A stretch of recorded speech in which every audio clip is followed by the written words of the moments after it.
आखिरकार जिस पल का भारत भर के सिने प्रेमियों को इंतजार था वह सच हो गया है। एस राजामौली की महान कृति आरआरआर के नाटू नाटू गाने ने इस साल ऑस्कर अवार्ड में बेस्ट ओरिजिनल सॉन्ग का खिताब जीता है। इससे पहले उन्हें अमेरिका के गोल्डन ग्लोब अवार्ड में बेस्ट सॉन्ग का खिताब मिला था। आरआरआर के अलावा भारत की short documentary film the elephant whispers ने भी ऑस्कर जीता है। तो चलिए दोस्तों, इस ऑस्कर जीत के साथ रूस यूक्रेन युद्ध में भूली हुई बात भी इस गाने के साथ फिर से सामने आई है। वो बात इस सुपर डुपर डांस गाने के शूटिंग लोकेशन की है। फिल्म के प्रशंसक शायद ही जानते होंगे कि इस गाने की शूटिंग यूक्रेन के प्रेसिडेंशियल पैलेस के प्रांगण में की गई थी। यूक्रेन की राजधानी कीव के निप्रो नदी के किनारे बने इस आलीशान महल का नाम है मैरेस्की पैलेस। महल वर्तमान यूक्रेनी राष्ट्रपति जेलेंस्की का आधिकारिक निवास स्थान है। लेकिन दोस्तों, आपको पता है यह महल बाहर और अंदर से जितना खूबसूरत है उतना ही भयानक उसका इतिहास भी है। तो दोस्तों, इस इतिहास जानने से पहले आप ऐसे ही और ऐसे नए नए वीडियो देखने के लिए मेरी इस चैनल को लाइक और सब्सक्राइब कर लीजिए। तो चलिए जानते हैं इस महल के इतिहास को। सन 1991 में सोवियत रूस के पतन से पहले और 17वीं सदी के बाद से यूक्रेन रूसी साम्राज्य का हिस्सा था। रूसी साम्राज्य की महारानी एलिजाबेथ पेट्रोवा के सत्ता में आने के 2 साल बाद इस महल का निर्माण 1744 में शुरू किया गया था। इसे रूस के इतिहास में सबसे लोकप्रिय शासक माना जाता है। उसने अपने शासन के तहत एक भी व्यक्ति को मौत की सजा नहीं सुनाई है। जब तक यह महल बनकर तैयार हुआ तब तक यह रानी दुनिया छोड़कर चली गई थी।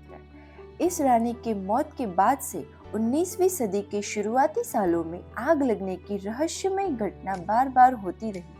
हर बार यह महल आग लगने से नष्ट होता जाता था। कुछ ही समय में महल पूरी तरह से नष्ट हो गया। 5 दशकों तक यह महल ऐसे ही खंडर पड़ा रहा। आखिरकार सन 1870 में रूसी साम्राज्य के सिंहासन पर आए अलेक्जेंडर द्वितीय, जो महल में दिलचस्पी लेने लगे, उन्होंने 1870 में महल को पुनर्जीवित करने का कार्य किया। जैसे उसने किसी सोए हुए शैतान को जगा दिया हो, ऐसे राजा पर हत्या के प्रयासों का सिलसिला शुरू हो गया।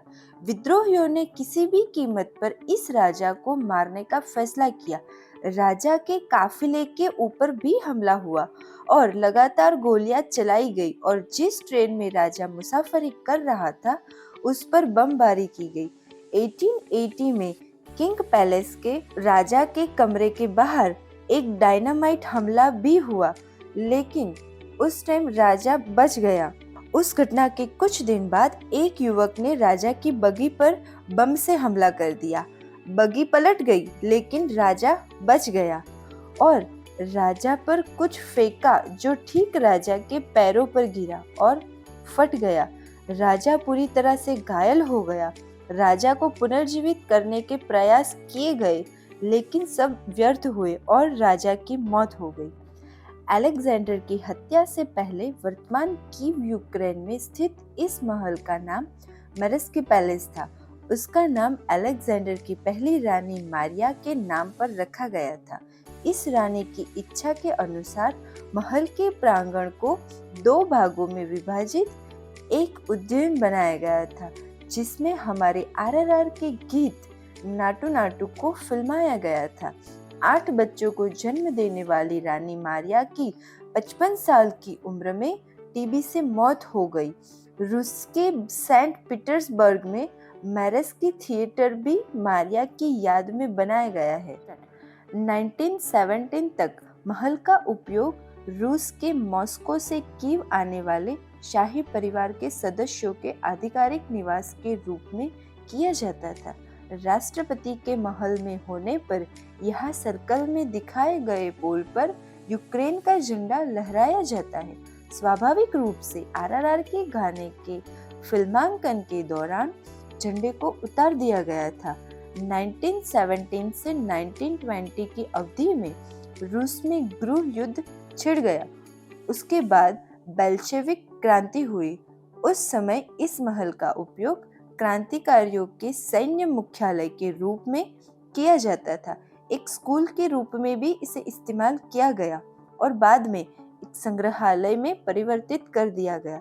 लेकिन यहाँ द्वितीय विश्व युद्ध छिड़ गया और बमबारी में महल फिर से भारी नुकसान हुआ।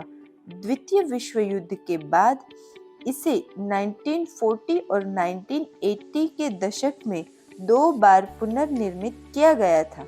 अंततः सन 2009 में महल का नवीनीकरण किया गया और बजट की कमी के कारण 12 वर्षों तक जारी रहा। तब तक पर्यटक इस महल को केवल बाहर से ही देख सकते थे। 2021 में इसे अंदर से भी पर्यटकों के लिए खोल दिया गया। अंदर महल को देखने के लिए पर्यटकों की इतनी भीड़ थी कि टिकट महीनों पहले ही बिक गई। लेकिन पर्यटकों की यह रौनक ज्यादा दिन नहीं टिकी। रूस ने पिछले साल 24 फरवरी को यूक्रेन के खिलाफ युद्ध की घोषणा की थी। बेशक अब तक महल रूसी आक्रमण से बच गया है, लेकिन भगवान जानता है कि कब एक मिसाइल और बम मारा जाएगा और यह फिर से नष्ट हो जाएगा। 17वीं सदी के यूरोप रूस में फली फूली बैरोक शैली में निर्मित इस विशाल महल में एक भव्य बॉलरूम, हरे रंग की थीम वाला एक बड़ा स्वागत कक्ष है। अन्य स्वागत कक्षों का उपयोग विदेशी गणमान्य व्यक्ति के साथ बैठकों के लिए किया जाता है। इस महल के भूतल पर 55 कमरे हैं। ऊपर की ओर प्रत्येक कमरों में कलाकृति वाले 26 कमरे हैं। अन्य यूरोपीय देशों और भारत की रियासतों की प्रथा के अनुसार इस महल में राष्ट्रीय ध्वज तब लहराया जाता है जब राष्ट्रपति महल में होता है, अन्यथा नहीं। स्वाभाविक रूप से आरआरआर के गाने की शूटिंग के दौरान राष्ट्रीय ध्वज के बजाय केवल उसका झंडा दिखाई देता है। इस महल के दाहिनी ओर यूक्रेन की संसद की इमारत है। Richard Nixon, George Bush, bill Clinton, Margaret Thatcher, पूर्व जर्मन चांसलर एंजेला मर्केल जैसे गणमान्य व्यक्ति इस विशाल महल में शामिल हुए हैं। और अंत में हम यह आशा रखते हैं कि इस महल को कुछ न हो और रूस यूक्रेन का युद्ध समाप्त हो जाए। तो दोस्तों, ऐसे ही मनपसंद और सच्ची कहानियाँ जानने के लिए हमारे चैनल को सब्सक्राइब कीजिए और बेल आइकन को भी जरूर दबाइए ताकि हमारे वीडियो का हमेशा के लिए आपको अपडेट मिलता रहे।